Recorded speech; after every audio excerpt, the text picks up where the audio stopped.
Éco-rubrique. L'économie africaine en 5 minutes. Amis africains, bonjour. Nous l'avions dit à plusieurs reprises. La CNUSED vient encore une fois d'insister sur une nécessaire prise de conscience quant à l'investissement dans le domaine des transports.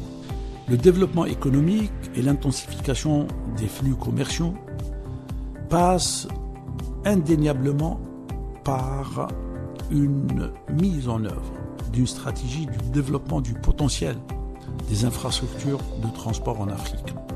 Qu'elles soient routes, ports ou elles passent directement par l'amélioration des infrastructures de transport en Afrique. Qu'ils soient aériens, maritimes ou terrestres, le transport reste au cœur des politiques des échanges et du développement du commerce entre pays. Quand on voit la réalité des routes africaines aujourd'hui, ou encore des ports ou des dessertes aériennes, on constate très vite que l'écart est très important par rapport aux standards. Ceci est une contrainte, mais peut se proposer comme une opportunité de développement d'infrastructures routières, aéroportuaires ou encore portuaires. Pour cela, des opérations de partenariat devraient être mises en œuvre avec des pays leaders dans le domaine.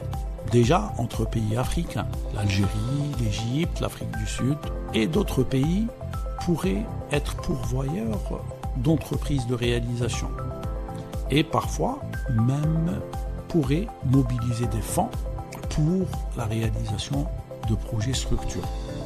D'autres voies pourraient être mobilisées sur le plan international et des banques et des institutions financières pourraient être sollicitées pour financer des projets structurants.